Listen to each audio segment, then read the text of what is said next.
Olá, pessoal! Hoje eu e meu grupo, composto por 4 integrantes, Ana Júlia, Isabel Cristina, Maria Janaína e Vitória, iremos apresentar sobre fisiologia da visão. Então, vamos lá. Bom, para vocês refletirem um pouco, nós vamos deixar 2 perguntinhas aqui e no final espero que suas dúvidas sejam sanadas.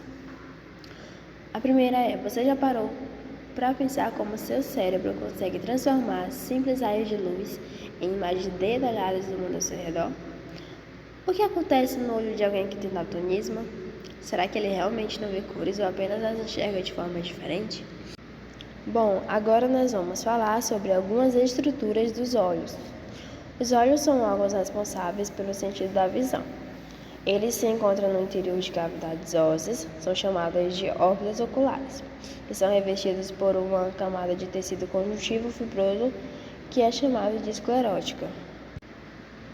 Bom, a córnea é a parte externa do olho que permite a entrada de luz. Já a íris é a parte colorida do olho que regula a quantidade de luz que entra no olho. A pupila é a abertura na íris que permite a entrada de luz. Quando estamos em um ambiente pouco iluminado, o orifício da pupila ele aumenta e permite a entrada de maior quantidade de luz.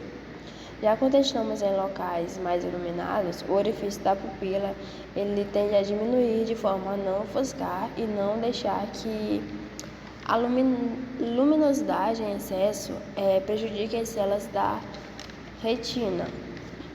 Já o cristalino, ele é a lente natural do olho que ajusta o foco de luz. A retina é a camada do fundo do olho que contém células que recebem luz e geram impulsos nervosos. Bom, a retina, ela possui 2 tipos de fotossensíveis, que são os cones e os bastonetes. Mas a gente só vai falar um pouco mais dessas células mais à frente. O nervo óptico, ele transmite impulsos nervosos do olho para o cérebro. O corpo ciliar, ele liga-se ao cristalino e é responsável pelo foco da visão. O humor aquoso é o líquido que nutre a córnea e as estruturas internas do olho. O humor vítreo é o líquido gelatinoso que preenche o espaço atrás do cristalino e garante a forma do olho. Bom, com a chegada da idade, o cristalino ele pode perder sua transparência normal, dificultando assim a visão. Isso é o que chamamos de catarata. Agora nós vamos falar um pouco sobre os fotorreceptores. Os fotorreceptores são células especializadas em fazer a transmissão do sinal, ou seja, vai transformar a luz em energia elétrica para ser entendido pelo sistema nervoso central. Os 2 tipos principais de fotorreceptores são as 2 células, que são elas, os cônios e os bastonetes. Os bastonetes são células que vão ter um limiar menor para a luz, ou seja, pequenas quantidades de luz já é o suficiente para ativar essa célula. A função desse limiar acaba sendo ótima para ambientes com luz baixa, sendo especializado na visão noturna. E o bastonete possui uma baixa acuidade visual, ou seja, ele não vai dar muitos detalhes. Já os cones são ativados em um alto limiar de luz, ou seja, quando tem uma grande quantidade de luz. Os cones são mais utilizados em uma visão diurna, que é em grande quantidade de luz. Os cones possuem alta acuidade visual, ou seja, são eles que proporcionam a melhor qualidade visual e também é responsável pela percepção de cores. Os cones que vão ter os fotopigmentos dentro deles e vão codificar qual é a luz que chega no olho e vai enviar essa informação para o sistema nervoso central. Processo da visão. Você já parou para pensar em como conseguimos enxergar o mundo ao nosso redor?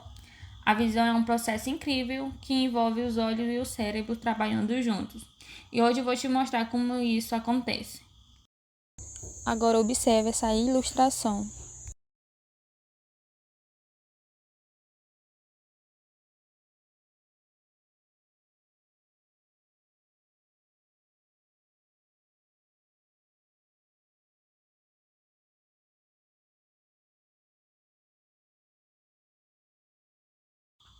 De acordo com o vídeo e essa imagem, tudo começa com a luz. Quando olhamos para um objeto, a luz refletida dele entra nos nossos olhos e é aí que a mágica começa. A primeira parada da luz é na córnea, essa parte transparente da frente do olho. Ela já começa a direcionar a luz para dentro. Depois a luz passa pelo cristalino, que ajusta o foco, como uma lente de câmera. A pupila, aquele buraquinho preto no meio do olho, controla quanta luz entra. E a íris, que é a parte colorida do olho, regula o tamanho da pupila. A luz continua sua jornada até a retina, que fica no fundo do olho. Na retina, existem dois principais de células chamadas fotorreceptores. Os cones, que nos ajudam a ver cores, e os bartonetes, que são os mais sensíveis à luz e ajudam na visão noturna. Esses fotorreceptores transformam a luz em sinais elétricos e enviam tudo pelo nervo óptico para o cérebro. E agora vem a parte mais impressionante. Esses sinais elétricos vão para o nosso cérebro, mais especificamente para o córtex visual. O cérebro recebe esses sinais e monta a imagem do que estamos vendo. Sabia que a imagem chega de cabeça para baixo? Mas o cérebro rapidamente a inverte para que possamos ver tudo corretamente, como vocês podem ver na imagem. E como eu citei no começo do vídeo, a pupila se contrai na luz forte e dilata no escuro para regular na entrada de luz. Incrível, né? O olho e o cérebro trabalham juntos como uma super equipe para nos ajudar a enxergar. Vias ópticas e interpretação no cérebro. Vias ópticas são responsáveis por levar as informações visuais dos olhos até o cérebro, onde são processadas e interpretadas.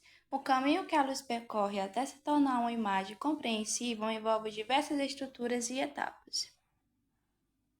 Estruturas da via óptica. A informação visual passa pelas seguintes estruturas: retina, contém células fotorreceptoras, côneos e bastonetes que convertem a luz em sinais elétricos.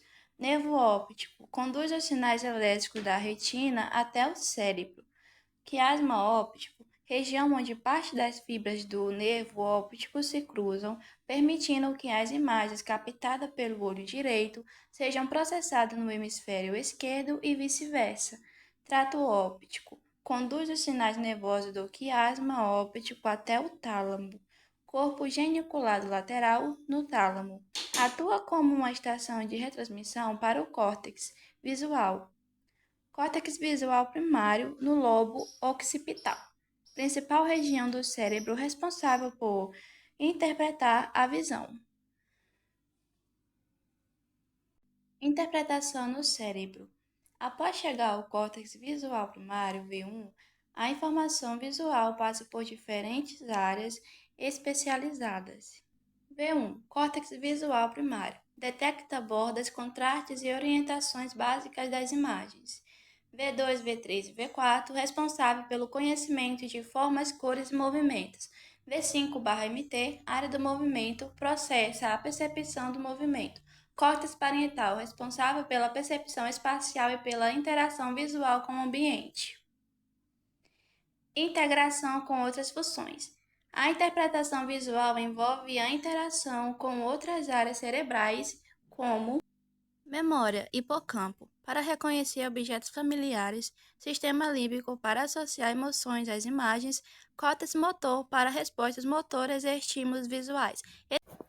Vamos falar agora sobre distúrbios visuais e adaptações. A ametropia é o nome que se dá para problemas visuais como miopia, hipermetropia e astigmatismo. Em seguida, vou mostrar alguns vídeos para melhor entendimento sobre cada um desses casos. Esse é um olho normal. Bem, a formação da imagem ela se dá pelo encontro de raios que estão chegando ao olho. Esse encontro ele vai se dar na região da retina. Na parte da frente, a gente tem o que é chamado de cristalino. Esse cristalino ele é biconvexo. Os raios que vão entrar, eles sofrem um desvio no cristalino e eles vão se encontrar lá na retina. Esse encontro na retina é o que vai dar a formação da imagem. E o que acontece no caso da miopia?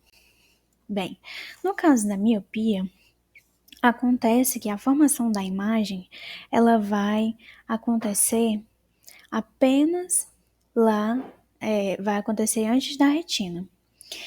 E isso vai acontecer devido ao alongamento do globo ocular. No caso da hipermetropia, é o contrário. Os raios, eles irão se encontrar depois da retina. Isso pode acontecer devido a um encurtamento do globo ocular. No caso do astigmatismo, é um erro refrativo que ocorre quando o cristalino tem uma curvatura que é irregular.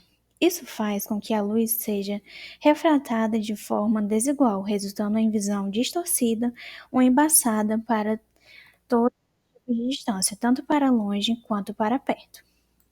Nós também temos o chamado visão presbiopia. No caso da presbiopia, é uma condição ocular que é associada a um envelhecimento humano, caracterizada pela diminuição progressiva da capacidade de focar nitidamente objetos a curta distância. O cristalino do olho, ele perde a elasticidade com o passar do tempo, e é preciso usar lente de aumento para focar objetos próximos. Isso acontece normalmente a partir dos 40 anos de idade. Como corrigir cada um desses problemas? Como seria no caso da adaptação? Para quem tem miopia, o ideal é que a pessoa use lentes que sejam côncavas, no caso com as bordas grossas. Da hipermetropia, o recomendado é usar lentes convergentes, para fazer com que os raios sofram um primeiro desvio, depois um segundo desvio no cristalino, e então a imagem vai se formar como deve ser. No astigmatismo, é recomendado usar lentes cilíndricas, chamadas de lentes tóricas, que vão fazer com que os raios vão apenas em uma única direção, chegando na retina. Agora vamos falar também sobre as lentes convergentes, que dependendo, no caso da presbiopia, pode ser usadas lentes monofocais, bifocais, multifocais e entre outros. Vamos falar sobre também um distúrbio que é chamado de daltonismo. É uma deficiência visual no qual a pessoa tem dificuldade para distinguir entre cores como o vermelho, o verde e o azul. Aí temos a visão normal, que são todas as cores. Embaixo temos o deuteranopia, que no caso da deuteranopia é a falta de cones sensíveis ao verde. Embaixo nós temos o deuteranomalia, que são a deficiência, a anomalia nos cones verdes, e esse é um dos mais comuns. Nós também temos a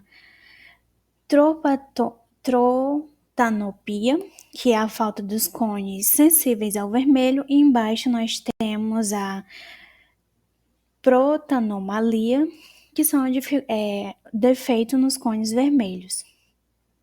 Nós também temos a tritanopia, que são a falta dos cones sensíveis ao azul, e esse é um dos mais raros.